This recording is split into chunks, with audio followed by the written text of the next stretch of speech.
This is Lindsey Nelson with Tom Brookshire, George Connor, Frank Lever at the Cotton Bowl. It's 4th and 2 Notre Dame, and the Irish are going to try to pick it up. Theismann got his play from Era Parsegian. They're in a power I formation. Theismann has it. They go to the air. And it's Gatewood, and he's gone for a touchdown. He turned his ankle. Gatewood turned his ankle as he took the pass on the artificial turf. It is a Notre Dame touchdown, but it could be costly. Notre Dame is leading 7-3. We have 5 minutes, 25 seconds left to play in the first quarter. This is Peter Helland on Citizens for Community Media. And we have somebody in our community that moved in here a couple years ago that people recognized him here from the community back when I was in college at Notre Dame, 1970, 71 especially. This is Thom Gatewood. And I know some people that knows Tom, and so I've been able to meet you. And it's fun talking about what it was like in 1970, 71. And some people know that game, Texas was undefeated. Texas Cotton Bowl undefeated. Game. Number 1 team in the country. Yep. And I've talked about being at that game, and I got into these big debates downtown Dallas on New Year's Eve, telling these, basically those fundamentalist Christians in Dallas that Adam and Eve weren't real. That'll get you in trouble. Oh, it did.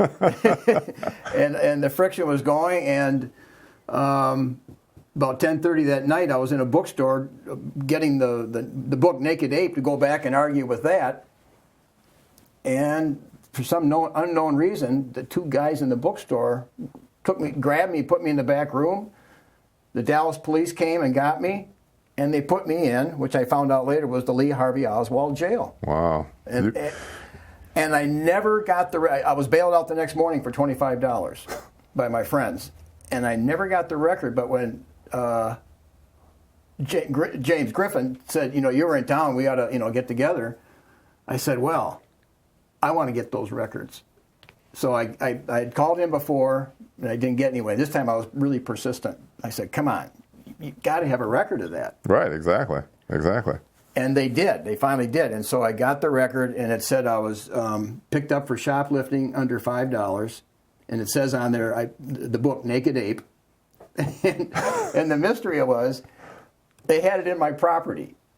Okay? So if I was stealing the book, why did you put it in my property? Yeah, they're planting evidence. I mean, it's against you for a minor thing that didn't even happen. I was way back in the building when they grabbed me. I wasn't out. Mm-hmm.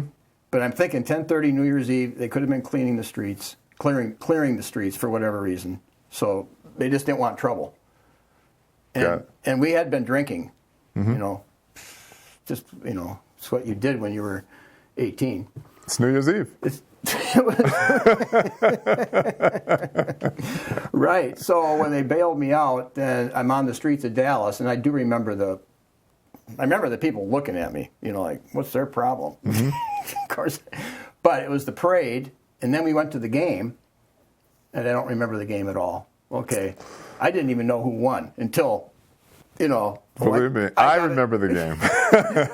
Right. I certainly remember the game. So you have an interesting history with Notre Dame because there wasn't that many African Americans on the team. Now I had a roommate, Joe Moskowitz, mm-hmm. that was African American, and he was from New York, I think, and he worked at WNDU. And you were in TV later on, so you could have come across. But what was the history for you at that time? Being on the team, how you got on the team, it is kind of interesting, isn't it? Well, from a standpoint of the time was an interesting time because my senior year of high school was 1968. So putting a spin historically on it, you're looking at the leaders in America. The country was sort of in an uproar from the time, because we're going to use Dallas as the backdrop because it's kind of dramatic and interesting, because Kennedy is assassinated in Dallas, 1963. As we go through, Martin Luther King is slain prior to this particular game in 1968, 1969 being the in 70 and 71, coming a little bit later. So from a political standpoint, from a religious standpoint, from a civil rights movement standpoint, the country's in turmoil.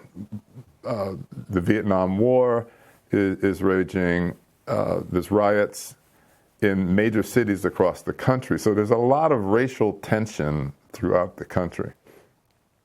1968, I'm being recruited my senior year, and I receive in excess of 175 scholarship offers across the country, except in places like the University of Texas, the University of Alabama, the Georgia Tech, Florida State, schools that now have high percentages of African Americans playing on their teams.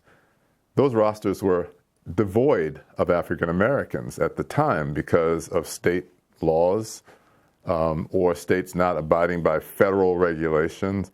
And so they were not integrated. Their schools academically, and so therefore their football teams, neither. So I had decisions to make, and they were basically, again, offers that were void of schools predominantly in the Southeast and parts of the Southwest that just hold conferences, no African Americans. So it was a matter of selecting a school for whatever reason you're selecting. For me, Notre Dame was a school that had high academic credentials and academically graduated their players. Their graduates were people who could go national.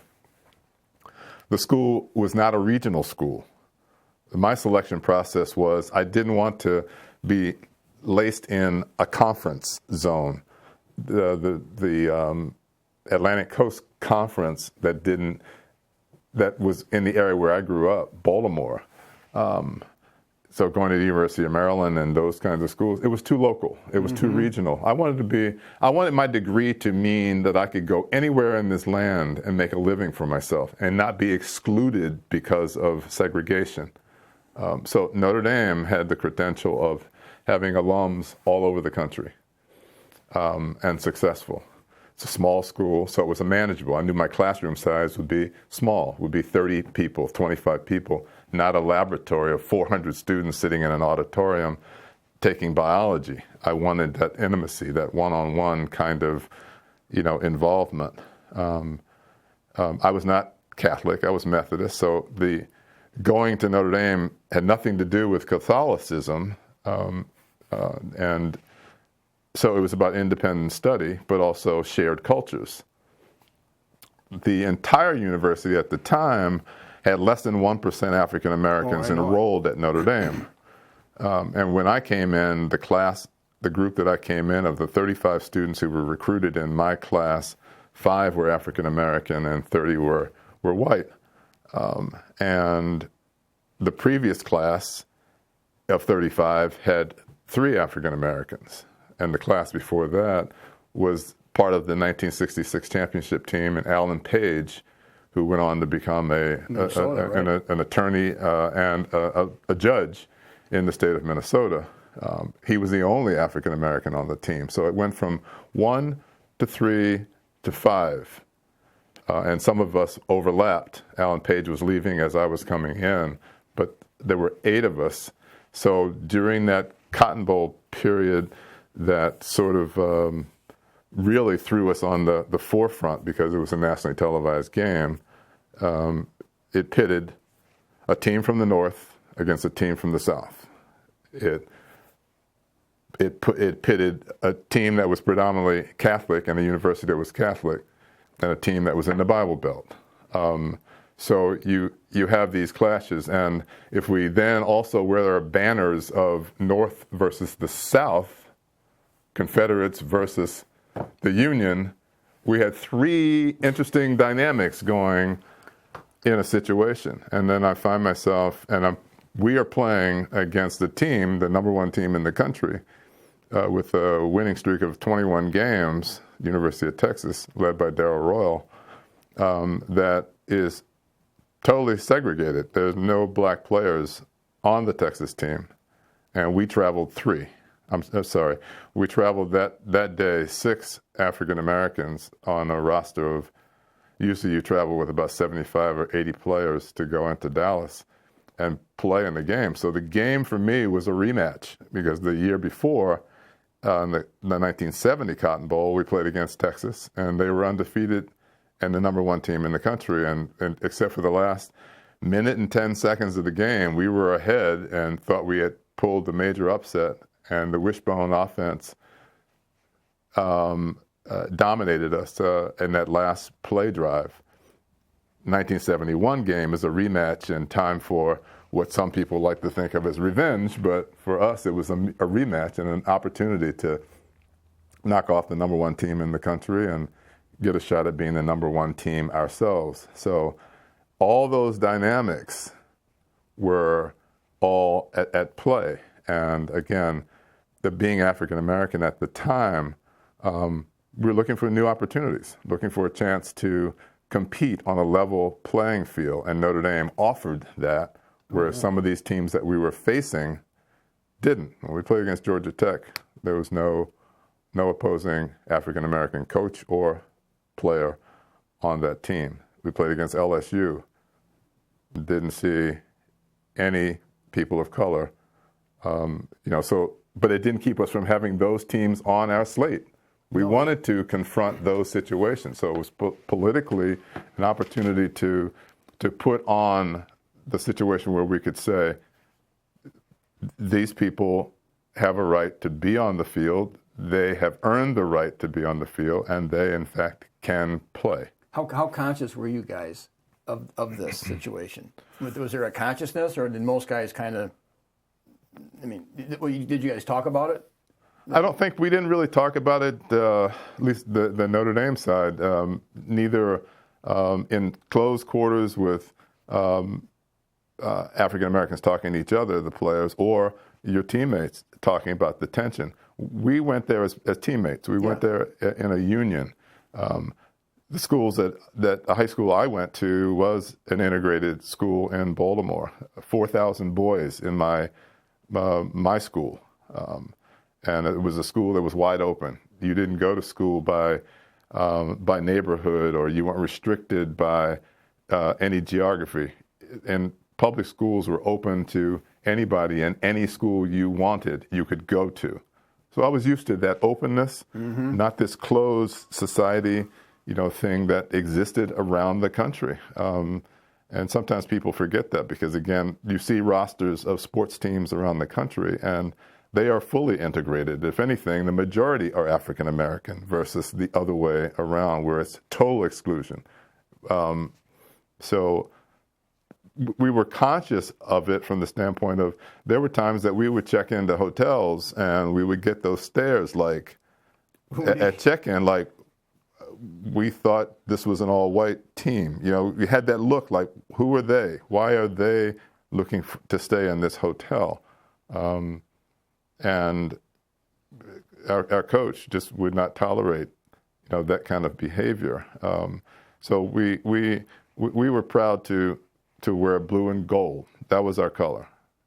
It wasn't black and white. It was blue and gold. But you said it was 4,000 all boys high school? All boy high school. That wasn't in Catholic, Baltimore. or? That wasn't like public school.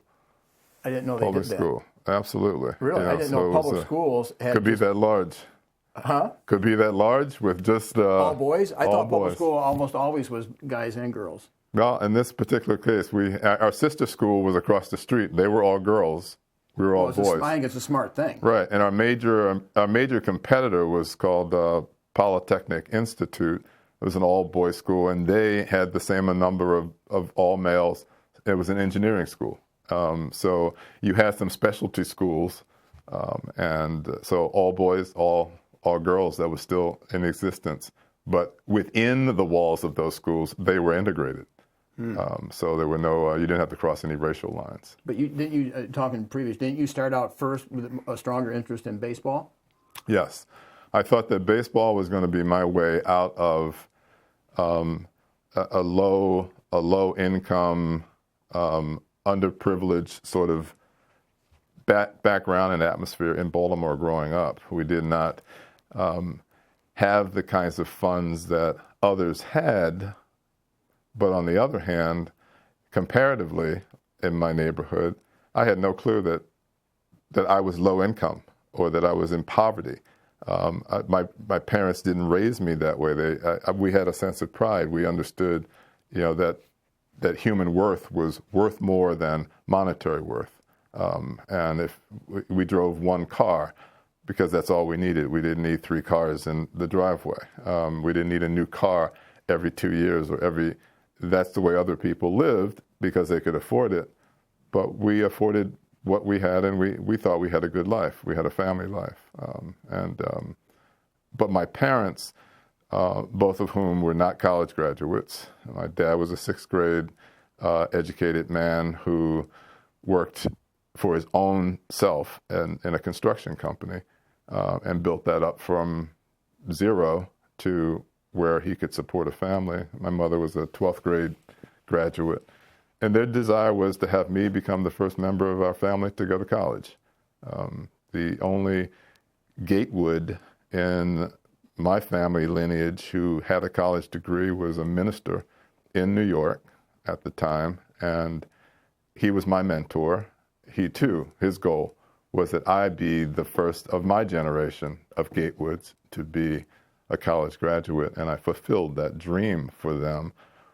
But they really didn't give me any indication of how we were going to afford my college education. How am I going to go to college? It could have been baseball, right? It could have been baseball. And so I just lived and breathed baseball. And growing up in that era in the 60s, Brooks Robinson and Frank Robinson, one black, one white, playing together to be the Robinson Boys, and that's what they were called, and they fueled a world championship for Baltimore in 1966 with Mike Cuellar and Jim Palmer and Dave McNally pitching on the hill for the Orioles, and Hoyt Wilhelm throwing saves for us and so forth and so on. I grew up in an era where the Yankees dominated and the Boston Red Sox beat the Orioles all the time, and there was this pride. All of a sudden, 1966 was a big deal. So I saw it in my neighborhood. I saw the Baltimore Colts playing and having people like John Mackey and Lenny Moore and African Americans all of a sudden becoming visual.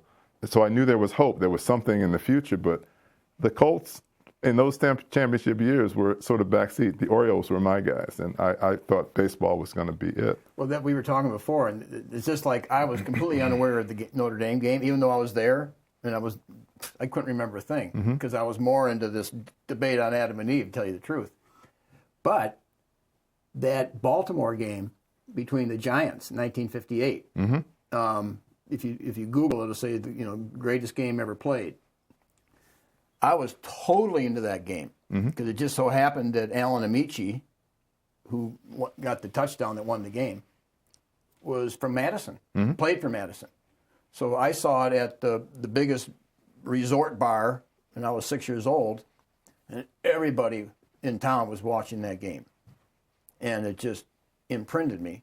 Right. And you were from Baltimore, and you would have been probably 8. I was 8 years old, and that game was being watched, according to my uncles, by them.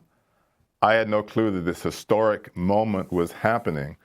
And to be honest, I wanted to see some Westerns on TV or cartoons or anything, but this game I didn't understand, and therefore it had no impact on me.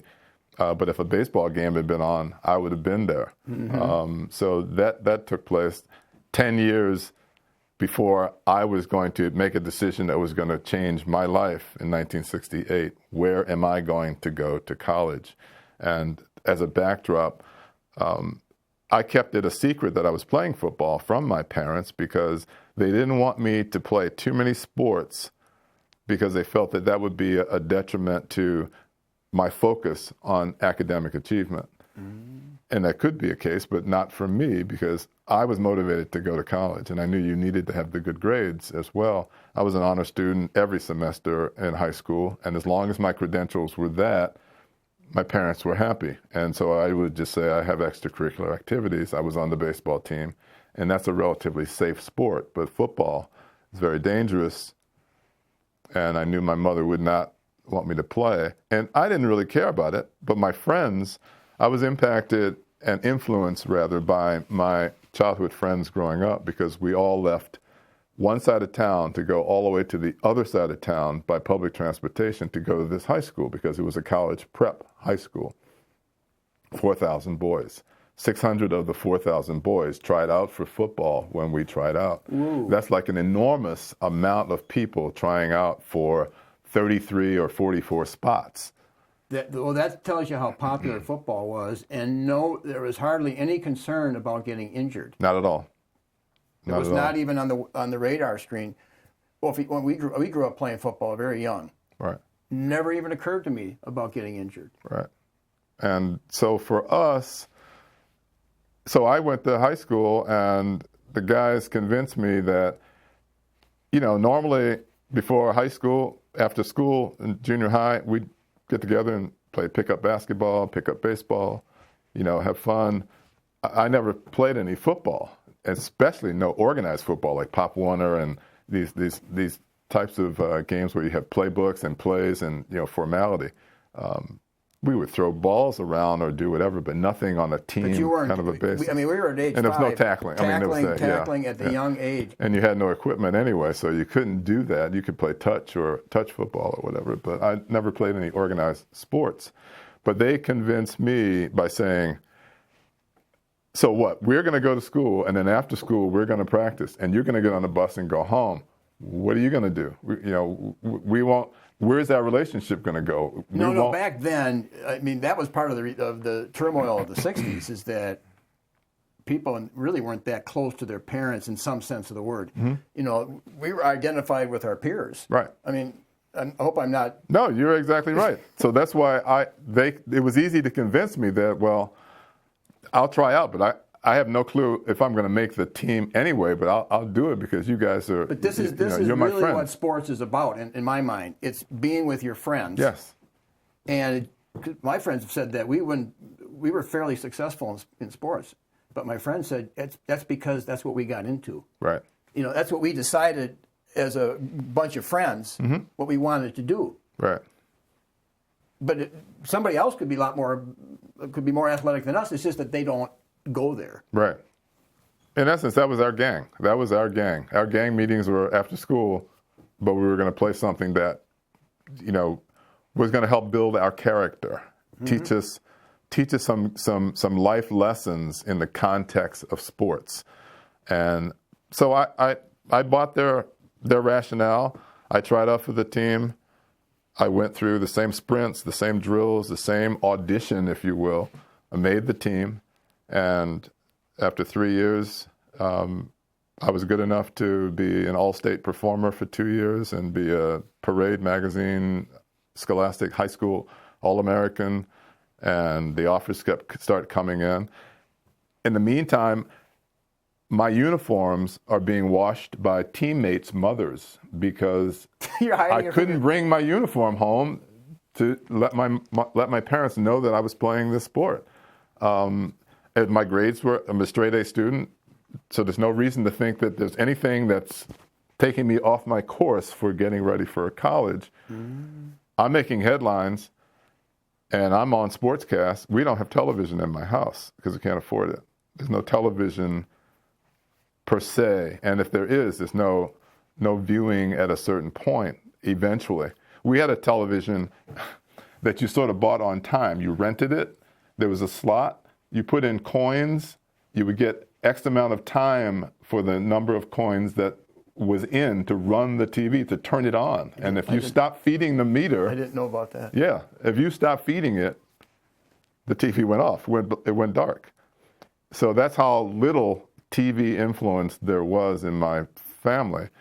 We didn't get the newspaper. So my parents, and they weren't sports fans, so there was no evidence that I was playing. This came really from just your friends. Just my friends. It was a very close... You were tight with friends, which back then a lot of people were. Right. And this is what your friends decided, hey, let's do this. And that's kind of what kept you going, is those friendships. Right. But lo and behold, one day my dad, who was a construction worker, was working on a job with one of his clients, and when they were about to settle up on the payment, the owner of the house that he was working on came out, and he said, you know, you're looking at the invoice, and, you know, Gatewood and Sons is on the invoice, and he sees the name Gatewood. He says, by any chance, are you related to Thom Gatewood, City College? And he said, I have a son named Thom Gatewood. He goes to City College, yes. He went in the house and brought out a newspaper article with me on the cover, having scored 3 touchdowns against Loyola and so forth and so on. And he sees my face, and that's the first time my dad knows that I'm playing football. He comes home, and we have a conversation with my mother about this deception that's gone on. Ooh. And I had been getting letters from various colleges offering scholarship offers.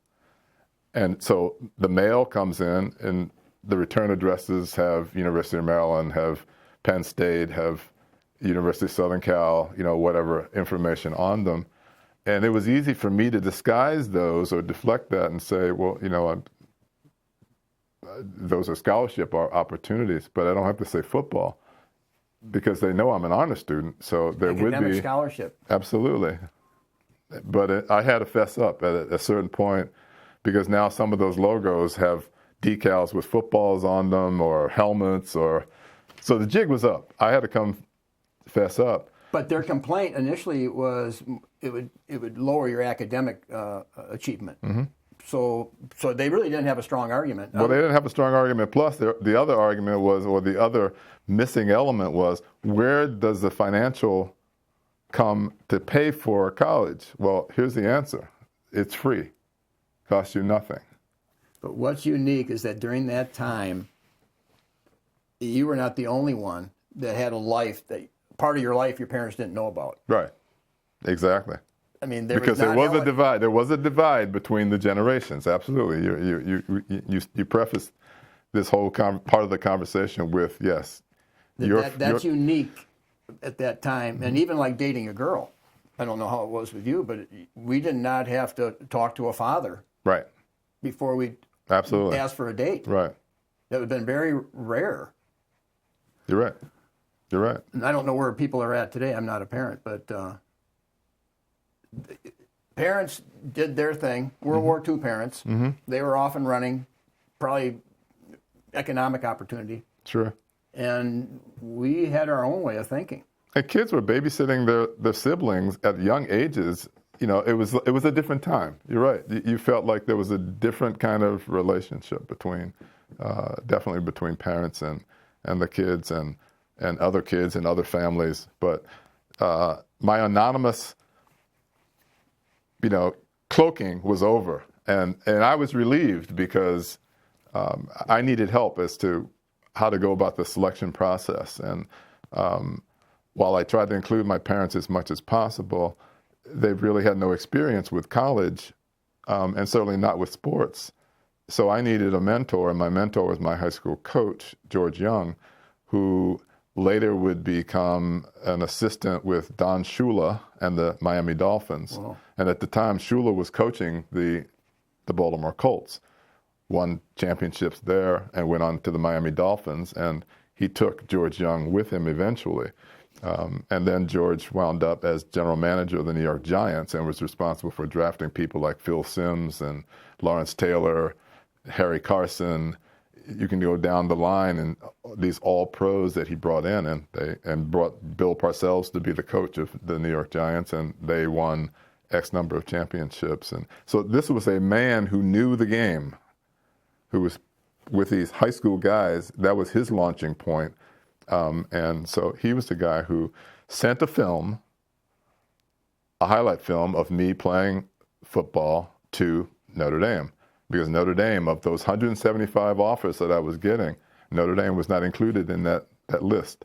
I had somehow missed the scouting view. But he thought to send it to Notre Dame. He thought to send it to Notre Dame because he said, before you make a choice, I want you to consider Notre Dame.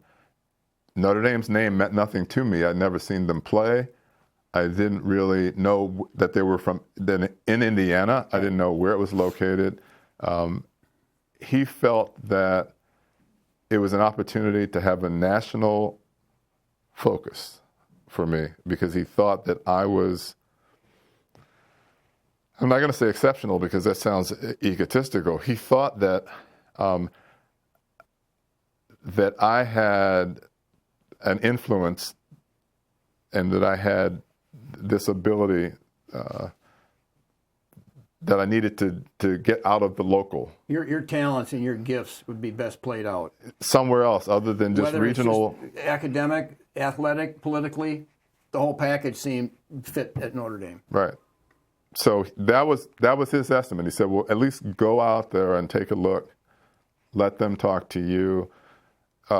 Meanwhile, once I am on that radar, they sent John Ray, who was the defensive coordinator for Notre Dame at the time, back to my high school to interview teachers, counselors, to do the whole academic side of recruitment before even talking about the athletics. They want to make sure if you're going to go, I'm not going to put myself on the same level as a Jackie Robinson because he was like a major barrier breaker. But Branch Rickey chose him for reasons beyond just being a good athlete, that he needed to have a certain temperament in order to withstand some of the pressures, some of the racism, some of the obstacles that were going to be ahead. Some of the tests that you know you're going to get. Right. Can you base, I don't know how you would phrase it, but from a Christian point of view, can you turn the cheek? Or can you keep a meekness that is strong enough? And I had, at the root, the high school I went to was about 40% African American, 60% white. There were Polish, there were Italian, there were German, there were Finnish, there were, people from all around the world going to my high school. It wasn't just limited to, a very, very minute segment of the population. It was across the board. Right. So part of my education, not just my formal education, but also my social education, was already part of my foundation. So he knew I could cope with. You're already able to hear. Yes. You're bringing in ideas from all over. You know how to take them in, but keep who you are. You've learned how to have to do that. And hold on to my own identity. So he felt I was prepared to make this national step. And so I went to visit and Coach Barsiga, and he apologized for being late because this was February. I didn't go to the campus until February. That's when I visited, like around Mardi Gras. Mm-hmm. And then you had until May to make up your mind to sign a letter of intent. Nowadays, the commitment is much earlier. You don't. No, because when I got accepted into Notre Dame October the year before, early admittance. Okay. I'm not in your, what you were doing, but that is kind of late. Yeah, I had already narrowed my field of all of that down to about 3, and then they knocked on the door, and I went.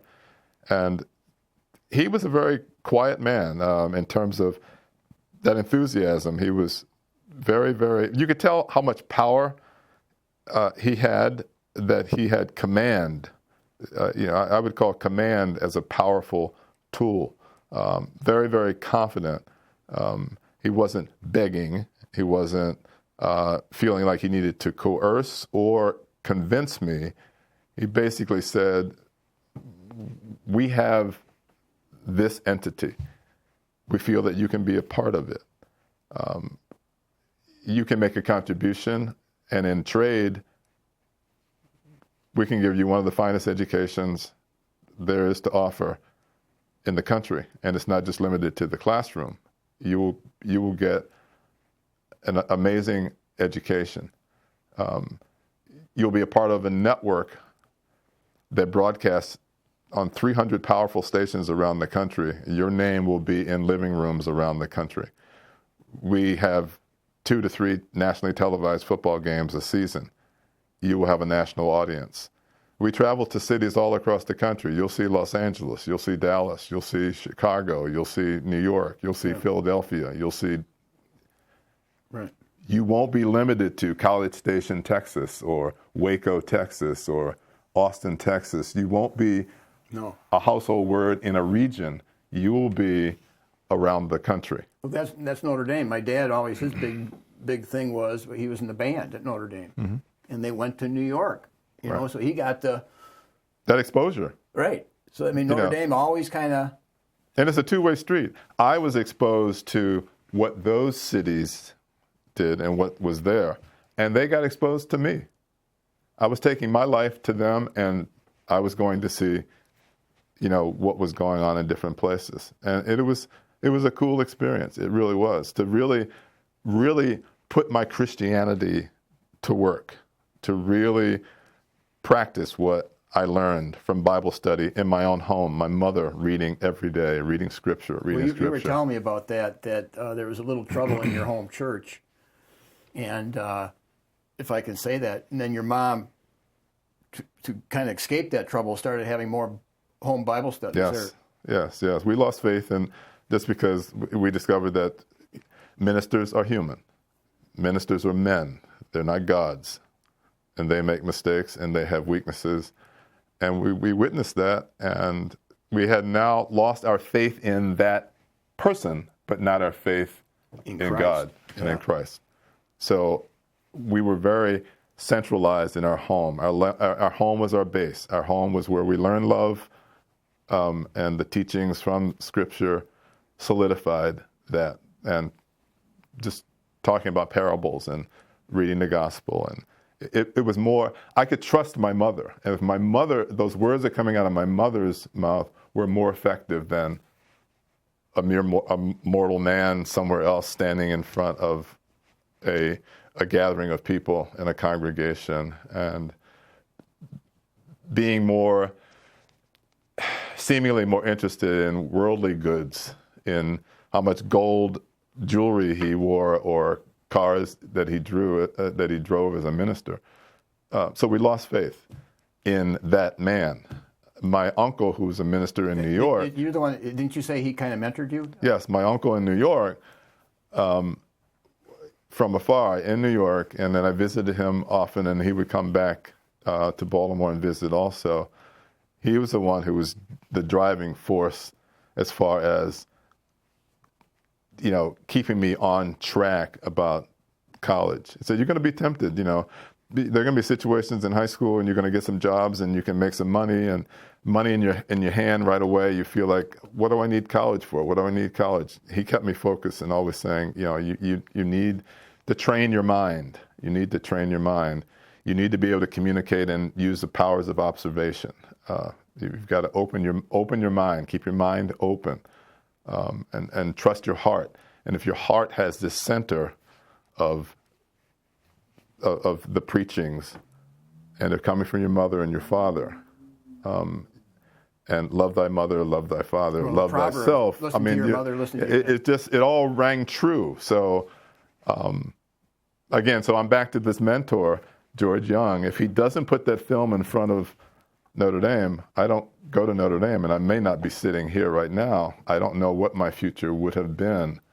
I would think that using some of the skills, some of my academic skills, so forth and so on, I think I would have had a path, but it just would have been a different path.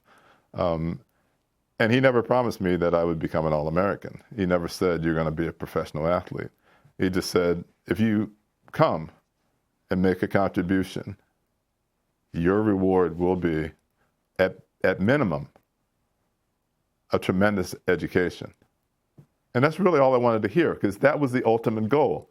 You be the first of your generation to attain a degree from college. Mm-hmm. So that's all I needed to hear. If I never played another down of football, because in those days, your scholarship, your grant in aid, it was what it was called, not a scholarship, was a 4-year contract, 4 years. Today, it's a 1 year at a time. You're trying out for the team every year. You can lose your grant at any time. It was a full ride. You'd meet your team roommates or whoever you'd meet, they'd have a full ride. Exactly. Back in 1970. Exactly. So I knew as long as I was not delinquent and did not work hard at academic achievement, I knew that I was going to have a good degree. So I was comfortable. And whatever happened at that point happened. Yeah. But the unknown factor, oftentimes not discussed, is that you did have a strong faith. And see, if you go into this without a strong faith in Christ, in those scriptures, when the trials of life come, you may not do as well. Absolutely. There are definitely temptations.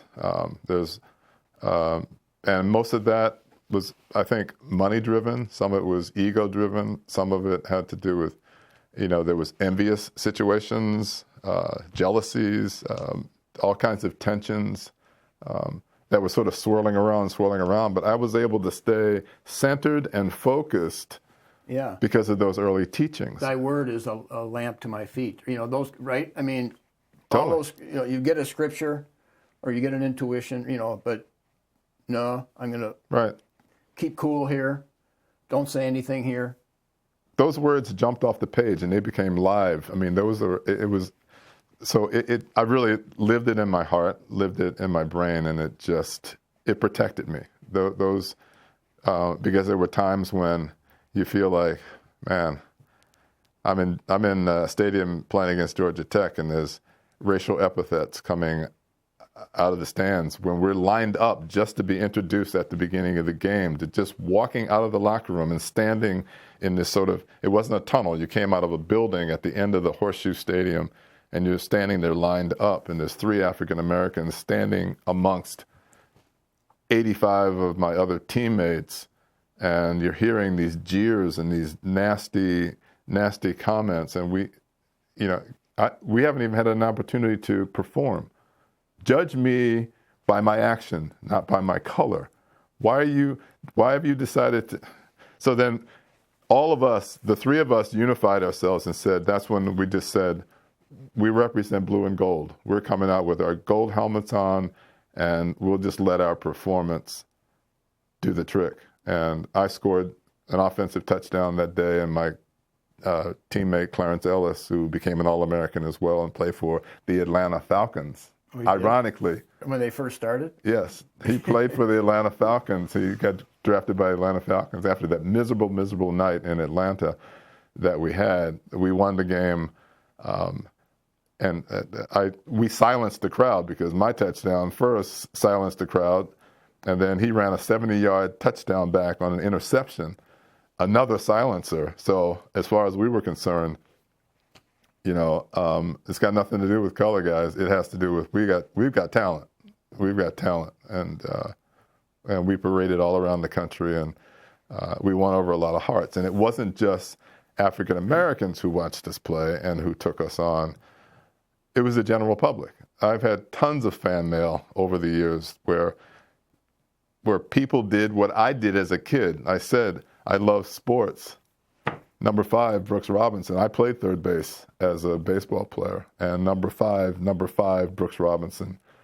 I went out and had a Brooks Robinson jersey on, and I was Brooks Robinson. It had nothing to do with his color. It had to do with how well he played the hot corner.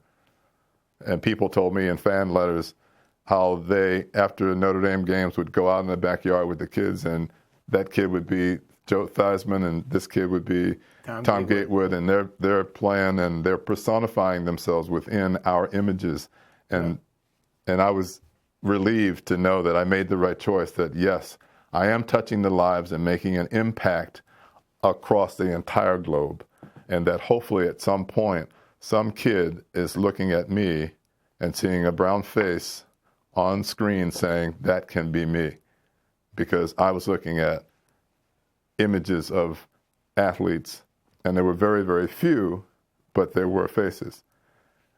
Different than Hollywood, or when I'm looking at television and seeing very, very few images of African Americans portrayed on television. They are in the movies, but they have stereotypical roles that they're in.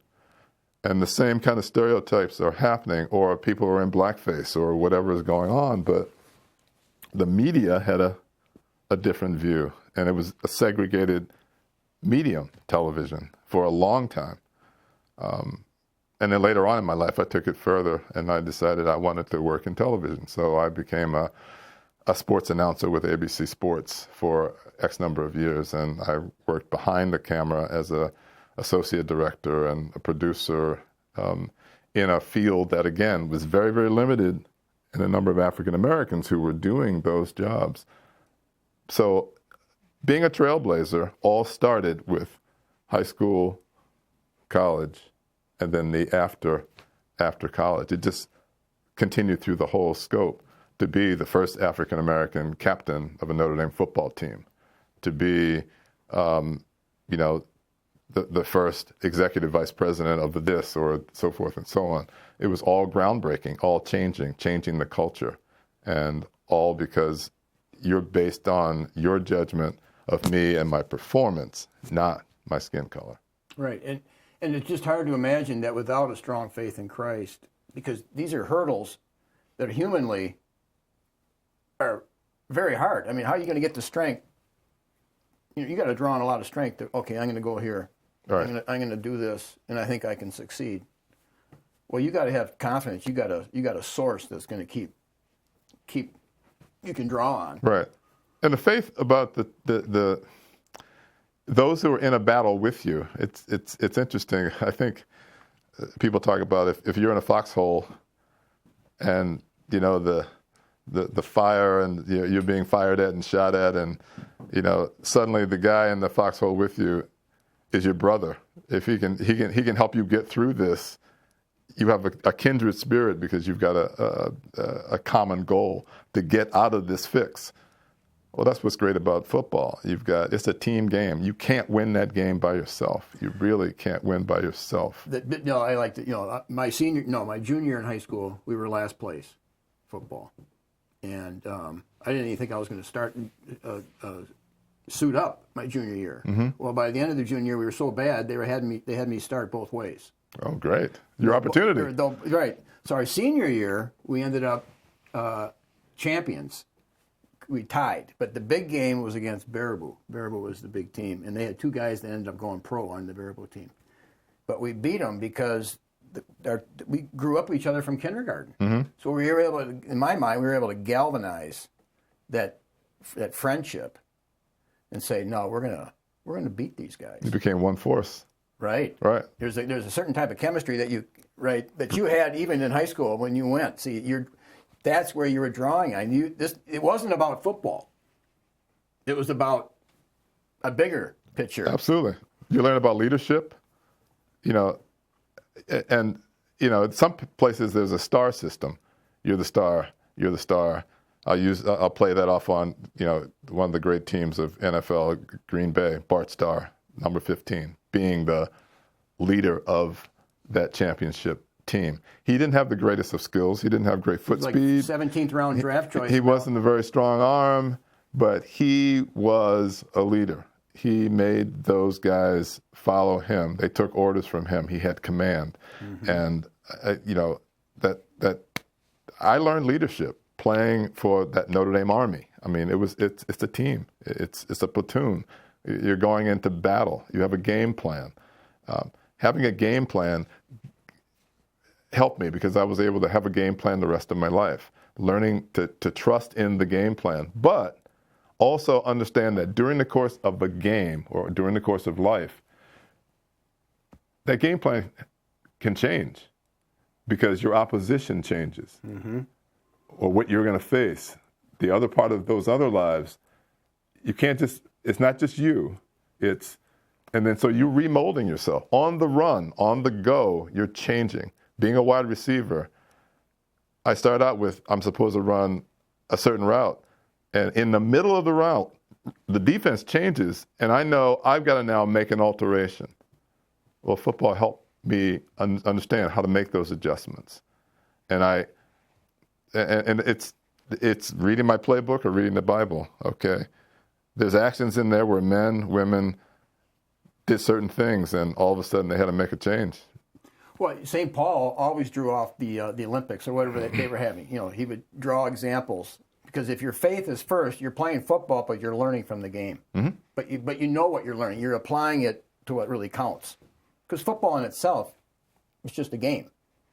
I mean, you can't, yes. you can be idolatrous toward it easily. Right. But you can get a lot out of it if you draw lessons from it and say, how does this apply? You know, what's this idea of teamwork, right? Right. You're not just wasting your time necessarily. No. I needed it. And so that really helped. That really helped. And then for me, my greatest accomplishment, or what's most memorable for me, is having become the first African American to be captain of a Notre Dame football squad, in that the players, your peers, vote. And at the time that I became the captain, out of 140 guys on the team, there were 10 or 11 African Americans. So there's no way for me to win that election unless a majority of the white players on the team cast their ballots for me. So to me, that was like, okay, that endorsement's based on performance of leadership and skill. And your temperament and your attitude, because you know how that plays. Right. Attitude can play a lot in the chemistry. Right. So I felt that if it could work in this little small microcosm of people, then it could work all around the country. So I was encouraged that the world could change, that we were on the brink of something interesting here. But it takes work. I had to work to earn that trust in order to get that leadership. It wasn't going to be just some gimme. You're not just going to give it to me because you feel sorry for, the poor downtrodden fellow. Like, give him a break, throw him a crumb. No, I wasn't looking for crumbs. I was looking for, and not even looking for equality. We're not talking about equality. We're talking about it's a right. It's a God-given right to be free. I mean, and have this exchange and have this dialogue. Well, if you're going to have a strong relationship, that relationship has to grant certain, it's got to grant you that freedom. Yes. And that was kind of what we grew up under. Our identity was more with our peers. So what are the conflicts our parents were having, we didn't know about them that much. So there was a strong connection with our peers. I mean, right. Madison, Wisconsin, you had a lot of that. You had a lot of those revolts. When I went to Notre Dame, the month before, they blew up that Army ROTC building, the Army Research Building, downtown Madison. Wow. And that was my sister's friend, and she was our neighbor during the summer. She was two other guys. So there was, but that was misdirection. See, we were being badly influenced. Right. Partly because we were on our own. Right. Right. So like you having a mentor with your uncle, that was really a good thing, because that didn't always happen. It all came back to spirit, because football is a game of mind, because it does take intellect. It's a game of body, because it does take power. But spirit, that's the link. Well, Lombardi went to Mass every morning. Lou Holtz oftentimes went to Mass every morning. So Lombardi, he's New Jersey, and Giants, right? But he came in with an intensity. But he kind of knew what he was doing. He kind of knew what was right and wrong. Now, I think he would say he died. I think he died in 1970. He died right when I went to Notre Dame. Yeah, he was young. But football really changed after that. He probably wouldn't have been happy with all the changes. Yeah. I watch people score in the end zone these days, and I see a lot of people doing this, and I'm not really sure what the looking upward is. I'm not sure. No one ever talks about it. So one day I'd like to see somebody, and then some players kneel to a knee and bow their head. And, that's more obvious, right? That could be faith. But Tim Tebow I think he had John 3:16 underneath his eye or something, and they told him he couldn't do it. Right. I mean, so there's this conflict. I know. So yeah, that's. I mean, these other gestures of having spirit or faith, or perhaps that's what they're doing. But to tell you that you can't, do that. I mean, come on. What are we promoting if we're not promoting right? Exactly. Yeah, I mean, I was raised Catholic, so I never read the Bible till I was a senior in college, and so I really kind of, in a way, I envy, having those home Bible studies where you're getting those scriptures from your parents. I mean, you can't beat that. All the money in the world. No. You're from a home with all the money in the world, and you got just enough to. But when you have parents giving you those scriptures, what would the leaders of Christianity say about that throughout history? They'd say, you're more blessed. My thirst was quenched. I did not hunger. Right. Man does not live by bread alone, but by every word. So, it really is nice. I mean, the Puritans almost demanded that every house have devotions. They thought that a father was failing significantly if he didn't provide that in his home, especially when you can't. So you did get that, and then you did appreciate it. I felt strength before I left my home every day, and I was going to return to sanctuary coming home. So it's like it was a great start and a great ending to each day. Wow. Well, and it's not always discussed. It's kind of like the secret that's out there. I mean, even when I was in high school, we were beating some of these teams we shouldn't have beat. I mean, I would be like focused on Jesus, and it's like, where's this coming from? Well, because you have to draw on your faith. Absolutely. Yeah, that's your strength. Yeah. Well, it's good to have you here. Thank you. Yeah. I enjoyed the fellowship and opportunity to exchange ideas. Yeah. Thank you. Yeah. Well, we'll see each other again. Too bad Griff couldn't make it, but I'll talk to him. He brought us together. Right. So, okay, we'll keep in touch, and until next time. You got it. Thank you. Yep. Okay. This is Peter Helland on Citizens for Community Media with Thom Gatewood.